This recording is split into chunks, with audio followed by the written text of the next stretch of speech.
High বন্ধুরা, তো দেখো আমি আজকে একটা নতুন ব্লগ নিয়ে চলে এসেছি। তো দেখো আজকে এখন প্রায় মানে 12টা একটা বাজে, দুপুর হয়ে গেছে। আর আজকের ওয়েদারটা একটু তোমার মেঘলা মেঘলা আছে। এই দেখো আমার ছেলেকে পাশে তোমাদের সঙ্গে হাই হ্যালো করতে এসে গেছে। হাই করে দাও, হাই করে দাও, হ্যালো করে দাও, হ্যালো করে দাও, টাটা করে দাও, টাটা করে দাও, টাটা করে দাও, টাটা। এই যে এখানে এখানে করো, এখানে এখানে এখানে করতে হবে। এই যে দেখো, এই যে টাটা করো, টাটা করো, টাটা করো, টাটা করো, টাটা করো, টাটা করে দাও। করবে না? আচ্ছা। তো দেখো এটা একটা ডেইলি রুটিন ব্লগ আজকে তোমাদের সঙ্গে শেয়ার করব। তো চলো প্রথমে রান্নাঘরে যাই, দেখি আজকে কী রান্না হয়েছে।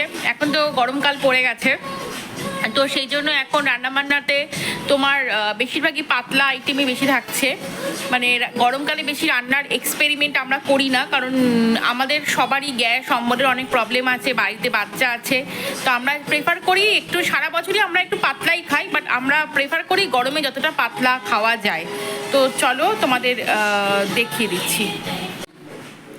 তো দেখো বন্ধুরা, আমরা রান্নাঘরে চলে এসেছি। আমি প্রথমে দেখাই, দেখো আমার ছেলের ভাতটা, অল্প ভাত ও খায়, তো সেটা করা হয়ে গেছে। আর আমাদেরও মানে ভাত তোমার এই সসপ্যান হয়ে যায়, কারণ আমাদের সারা বছরই একটু ডায়েটের মধ্যে থাকতে হয়, মানে নানা রকমের সমস্যার জন্য, হেলথ কন্ডিশনের জন্য। তো আমাদেরও ভাতের পরিমাণটা খুব কমই থাকে। আর তো সেই জন্য আমরাও সেভাবে খাওয়া দাওয়া করি। আর দেখো আজকে কী কী রান্না হয়েছে। আজকে তোমার রান্না হয়েছে, এই দেখো এটা হচ্ছে মাছের ঝোল। এই মাছটা কালকে বাজার থেকে আমার মা গিয়ে নিয়ে এসেছিলেন। ছোটো পুকুরের যে কাতলা মাছ হয় সেগুলো পাতলা ধনেপাতা দিয়ে আলু দিয়ে ঝোল করেছি। এই ঝোলটাতে একদমই ঝাল, খুব মশলা কম, সেই জন্য আমার ছেলেকে আমি দেবো ওটা। আচ্ছা, আর আমার ছেলে ভীষণ মাছ খেতে পছন্দ করে। আমার ছেলে আলাদা করে মাছ রয়েছে, ঝোলটা এখান থেকে নিয়ে নেবো। আর এইটা মুগ ডাল করেছে, কাঁচা মুগ ডাল, এর মধ্যে তোমার সজনেটা দিয়েছে, আর হচ্ছে লাউ দিয়েছে।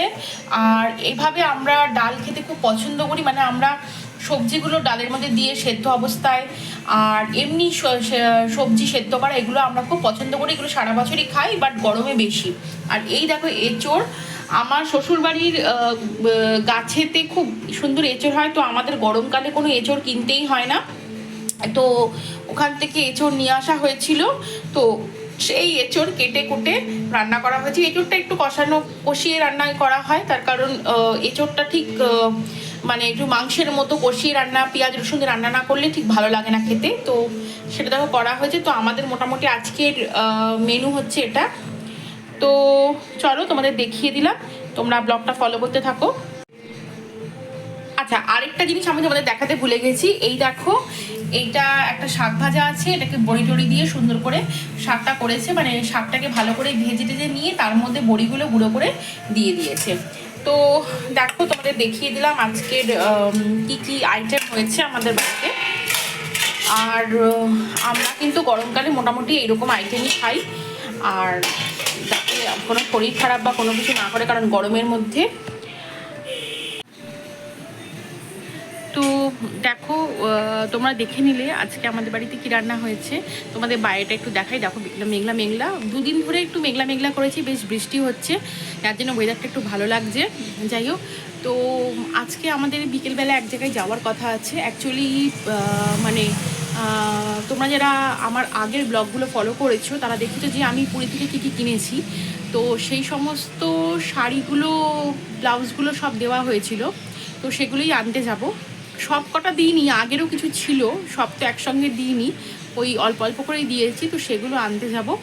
তো তোমাদের সঙ্গে তখন সন্ধেবেলা যখন বেরোবো তোমাদের সঙ্গে ব্লগটা অবশ্যই শেয়ার করব। তো এই তোমার দেখে নিলে। তো যাই হোক, তো এখন প্রায় তোমার 12টা সাড়ে 12টা কি একটা এরকম বাজে।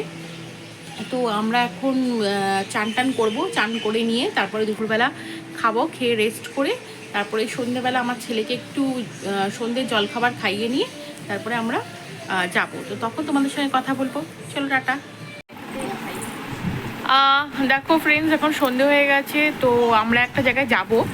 আমি তোমাদের আগেই বলেছিলাম যে আমরা একটু ওই টেলারের কাছে যাবো, টেলারের থেকে জিনিসগুলো নেবো, আর ছেলেকে নিয়ে তো সন্ধ্যেবেলা প্রতি সন্ধ্যেবেলায় বেরোনো হয়, তো সেখানে যাব।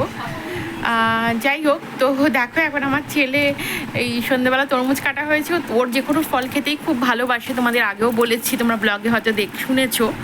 তো এই দেখো তোমাদের ব্যাক ক্যামেরায় দেখিয়ে দিচ্ছি, চলো। এই দেখো ওকে তরমুজ দেওয়া হয়েছে আর আমাকেও তরমুজ দিয়েছে। আমার প্লেটের থেকে শশাটা একটু শক্ত বলেও এখনও সব নাতগুলো ওঠেনি, তাই দেওয়া হয় না। ওই দেখো আমার প্লেটের থেকে শশা তুলে নিয়েছিল। ও রসও খায় আবার এমনিও খায়, মানে খুবই ভালোবাসে খেতে আর কি ফলটা। তো চলো আমি রেডি হয়ে যখন যাব তখন তোমাদের সঙ্গে আবার কথা বলছি, চলো। তো দেখো ফ্রেন্ডস, আমি রেডি হয়ে গেছি, এখন একটু টেলারের কাছে যাবো। টেলারের কাছে কিছু জামা কাপড় নেওয়ার আছে, তোমাদের আগেই বলেছি, সেগুলো কালেক্ট করবো, ছেলেকে একটু ঘোরাবো, আর দেখি কি খাওয়া যায়। যদি টাকা এক্সট্রা পাচ্ছে তাহলে কিছু খাওয়া যাবে। আমাদের সামনেই মোমোর দোকান আছে, তো সেখানে যদি মোমো খেতে পারি খাবো, আর যদি টাকা দিয়ে না থাকে তাহলে তো খাবো না। যাই হোক, তো চলো তোমার ব্লগটা ফলো করতে থাকো, আমরা এক্ষুনি বেরোচ্ছি। তো দেখো বন্ধুরা, আমাদের অপোজিটেই মার্কেটের মতো আছে ছোট্ট, তো সেখানেই আমরা এসেছি। তো আমরা শুক্তা বলে তো দোকান, টেলারিংয়ের একটা দোকান আছে, সেখানেই আমরা করি। আমাদের ব্যাক ক্যামেরায় দেখিয়ে দিচ্ছি, দেখো ব্যাক ক্যামেরায় দেখে নাও, শুক্তা লেডিস টেলার। সেখান থেকে তোমার চুড়িদার, তারপরে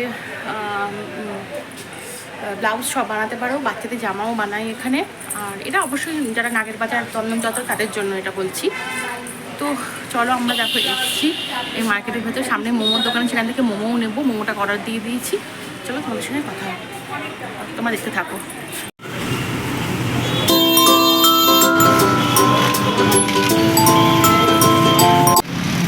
তো দেখো ফ্রেন্ড, আমরা মিষ্টির দোকান থেকে মিষ্টি নিলাম, একটু রুটি নেওয়া হয়ে গেছে।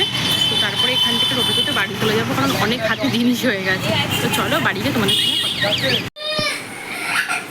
দেখো ফ্রেন্ডস, আমরা বাড়ি থেকে বলছি, বাড়ি থেকে বাড়ি চলে এসেছি। তো দেখো এই মোমো কিনে আনা হয়েছে 3 প্লেট, তোমার 18 পিস দিয়েছে। আর এইটা আমার ছেলে সন্দেশ খাচ্ছে, আর এই বাসন্তী থেকে এই আইসক্রিম সন্দেশ এনেছি, আর রসগোল্লা এনেছি। তোমরা যারা নাগের বাজার দমদম মতিঝিল চত্বরে থাকো তারা সবাই জানো, বাসন্তী হচ্ছে এখানকার মধ্যে সবচেয়ে ভালো মিষ্টির দোকান, যেখানে খুব ভালো কারিগর দিয়ে মিষ্টি তৈরি হয়, যারা মিষ্টি তৈরি করতে জানে, টেস্টটাই অন্যরকম হয়। তো যাই হোক, আমার দেখানো ছিল, তোমাদেরকে দেখিয়ে দিলাম। তো চলো আজকের মতো ব্লগটা এখানেই শেষ করছি। তো দেখো ব্লগটা আজকে এখানেই শেষ করছি, আবার একটা নতুন ব্লগ নিয়ে তোমাদের সঙ্গে কালকে দেখা হবে। আর তোমাদের যদি আমার চ্যানেলটাকে ভালো লেগে থাকে তাহলে অবশ্যই সাবস্ক্রাইব করো, সুদীপ্তাস ডেইলি লাইফ ব্লগস। আর ভিডিওগুলো ভালো লেগে থাকলে চ্যানেলটাকে সাবস্ক্রাইব করে বেল আইকন প্রেস করলে নোটিফিকেশানস ডান হয়ে যাবে, সমস্ত নোটিফিকেশান তোমরা পেয়ে যাবে সমস্ত ভিডিও, এবং লাইক করো, শেয়ার করো। তো চলো আজকের মতো এখান থেকে বিদায় নিচ্ছি, তোমাদের সাপোর্ট কিন্তু খুব প্রয়োজন। চলো টাটা।